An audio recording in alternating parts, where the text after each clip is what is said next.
truth. Man convinces David to help him escape. He says the claims of him being the devil are insane. Ellington believes the prisoner and releases him.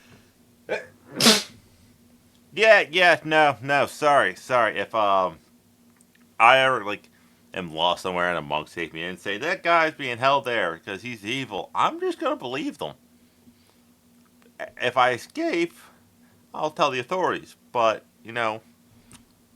why would they have to lie? Then the man.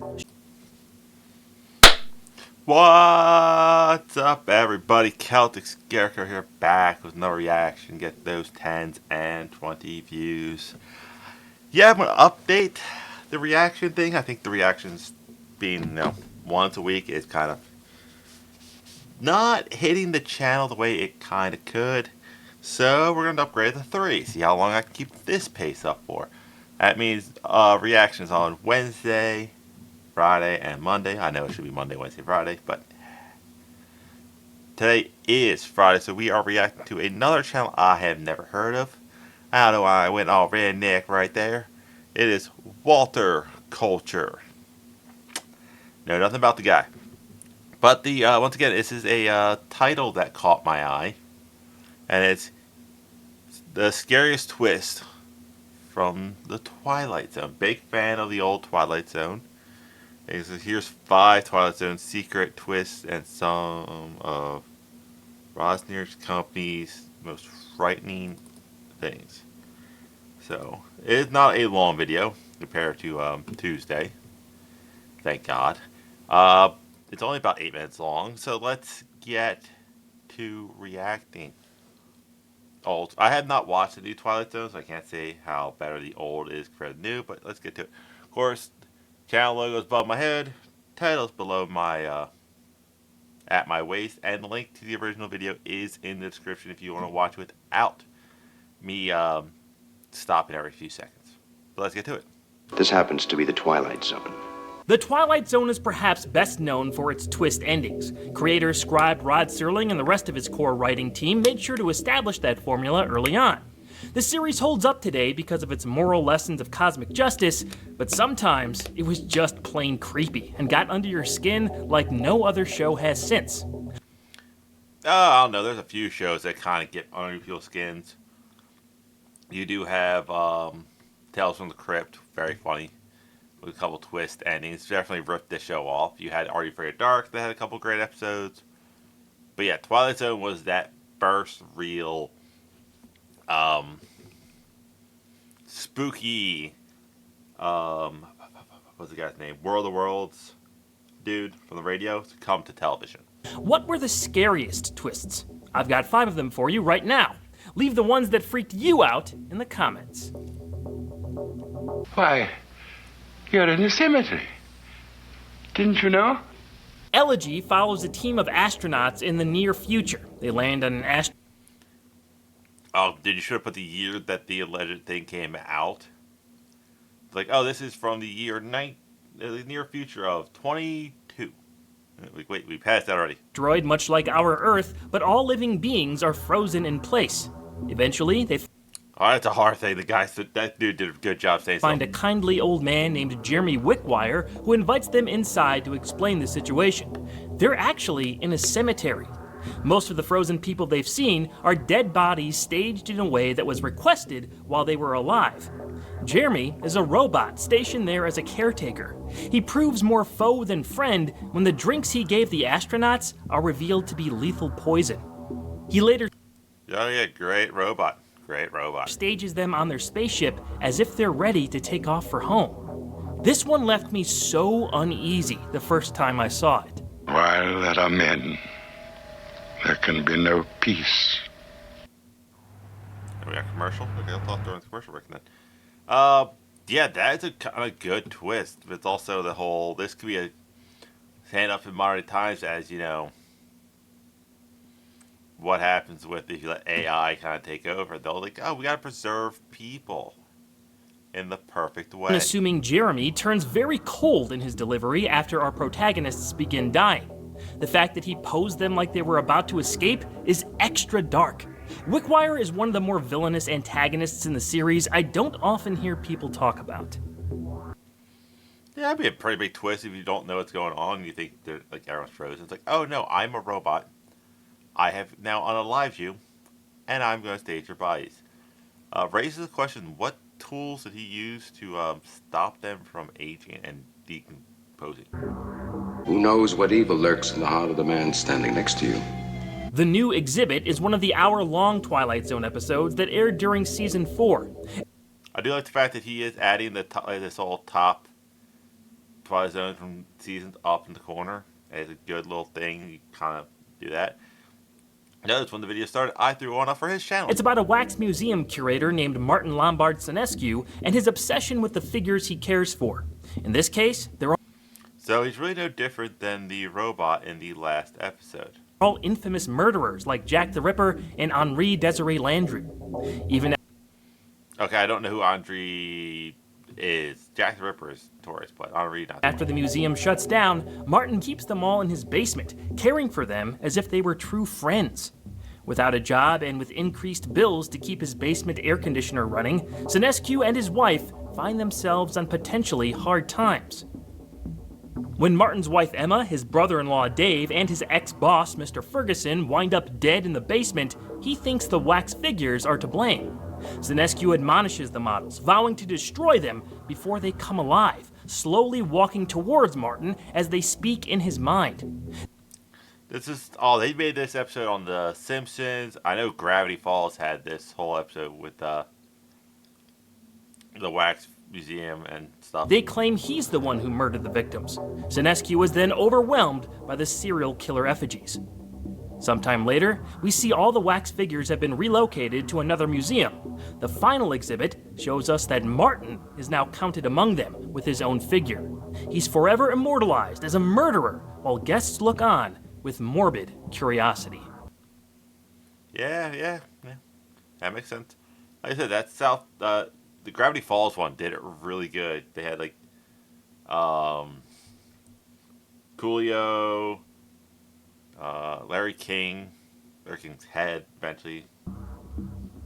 This is one of the best hour teases, and that ending is truly haunting. It's somewhat left up to interpretation if Martin was the actual killer, or if those wax figures really did come to life, but either way, it's creepy as hell. A man who was obsessed with the motivations of murderers becomes one himself at the cost of his friends and family. Yeah. Were they really his friends and family? You know, if he's truly was the man behind all of this, he didn't care for them. Chilling.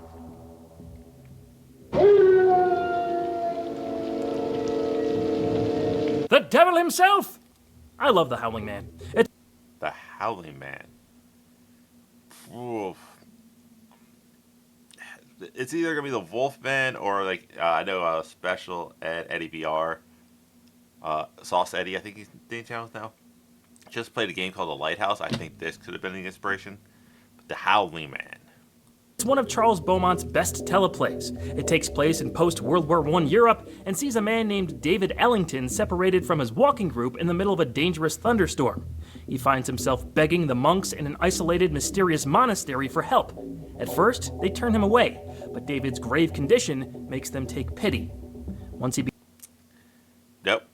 Just never take pity. begins to recover, he hears a strange howling noise coming from a nearby cell. A bearded man is revealed to be inside. He says he's being kept there against his will by the resident religious zealots. The monk's leader, Brother Jerome, soon warns Brother Jerome looks like Zeus in my opinion. Like, look at this extinguished gentleman. White hair, big beard. My man over here don't have no mustache. David to not listen to the imprisoned man. He's actually Satan incarnate, captured and held in the cell with The staff of truth. Slowly, the howling The Staff of Truth. man convinces David to help him escape. He says the claims of him being the devil are insane. Ellington believes the prisoner and releases him. No, sorry. If I ever am lost somewhere and a monk take me in and say that guy's being held there because he's evil, I'm just gonna believe them. If I escape, I'll tell the authorities. But why would they have to lie? Then the man shows his true colors.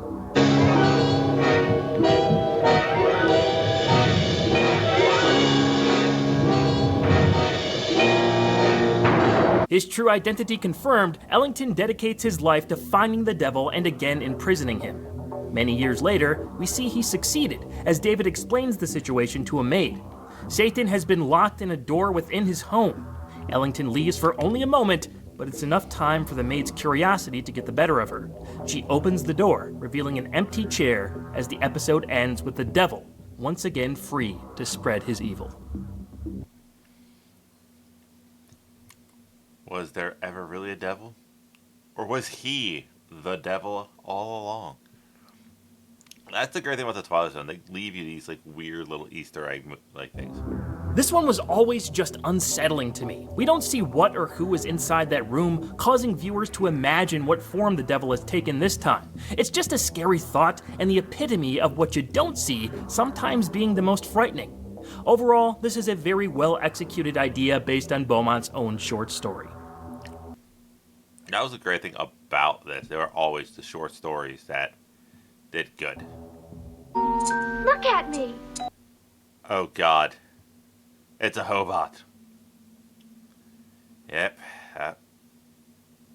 That figure's not even looking natural. What do you think? Goodness. The ending twist to number 12 Looks Just Like You isn't just one of the more memorable of the whole series, it's also one of the most depressing and disturbing. A future totalitarian society mandates that at 19 years of age, all citizens must go through the transformation. They pick out a model number and are changed inside and out to conform to the state's way of thinking and approved appearance. Yeah, we're not seeing this in certain countries. China. Marilyn Kuberly's father was a freethinker who went through a depressive episode after his own transformation and later died by suicide. She's held on to his individualistic beliefs and refuses to go through with the procedure, upsetting her mother and representatives of the state. She tries to escape, but is eventually caught and forced into the transformation. And the nicest part of all, Val, I look just like you. It still gives me the heebie-jeebies to see this. Marilyn was stripped of her own free will and now doesn't even have a memory of why she was against the transformation in the first place. Yeah. There's a lot of people who think this is what colleges are doing to people, like, and how schools. It's weird. It's like strip away the individuality, and next you notice it's like, oh look, we all think and act the same. Deeply affecting on the most twisted level. This is wrong. You can feel it in your bones. Yes, it's sad and I feel terrible for Marilyn, but the prevailing emotion is disgust. There's a base abhorrence in my gut that makes itself known whenever I watch the ending of number 12 Looks Just Like You. Rod Serling's closing narration hammers the point home even further. Delivering safe, clean. That is not a great ad for that little part right there. Age of plastic surgery. Narration Here we go. hammers the point home even further. In an age of plastic surgery, bodybuilding, and an infinity of cosmetics, these and other strange blessings may be waiting in the future, which, after all, is the Twilight Zone. Oh yeah, especially as you got a lot of plastic-looking people these days. It's creepy how many people actually think like, oh, if I go have this surgery, I'll be even prettier. It's like, how about age normally? Screwed up as this is, there's one that, in my opinion, is even freakier on a different kind of level.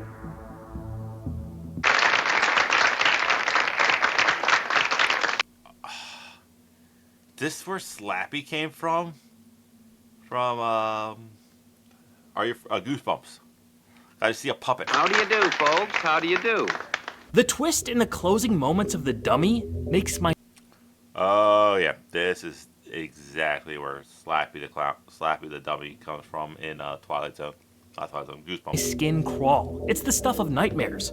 This is also the only script on the list written by Rod Serling. He knew how to maximize this concept to its full effect, and it provided an image I'm still troubled by to this day.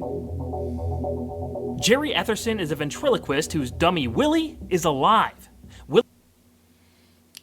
Yeah, sure it is. Just like Peanut is for Jeff Dunham. Willie bites Etherson's finger, messes up his act, and in general causes major problems. The ventriloquist tries to convince his agent that the dummy is sentient, but Frank blames these delusions on Jerry's drinking. Etherson tries switching to a different dummy with a new act, and it goes over well. He decides to skip town and finally leave Willie behind, locked in a case. However, he begins to hear Willie's voice intruding on his own thoughts. It's to the point where Jerry has to re-enter his backstage room to destroy the puppet. But he sees that the dummy is now calling the shots. There is no point in fighting it. Sometime later, we see Jerry and Willie introduced in a different city, but they fully switched places. Jerry is now the dummy, and Willie is the ventriloquist. The reveal is handled in a slow tracking shot that climaxes with the former block of wood staring directly into the camera as if mocking us for thinking Jerry was ever a real person. Oh yeah, this is definitely Night of the Living Dummy Goosebumps or a vibe. POV lands on Etherson's new features before the story finishes. The episode itself is really strong with some fantastic dark imagery, but that last shot lives rent-free in my head. While The Twilight Zone is famous for moments like these, there was much more to the show and its creator, Rod Serling. Check out the other videos on the channel for more info. Yeah, that's a good, short, quick video. Yeah, I love The Twilight Zone. Like, I didn't watch like a ton of it, like, but you can see where it had like inspirations for a lot of things. Night of the Living Dummy from Goosebumps, the Wolfman, the Devil one. There's always a thing. So yeah, Twilight Zone was easily a show ahead of its time, and you can't deny like the cultural impact of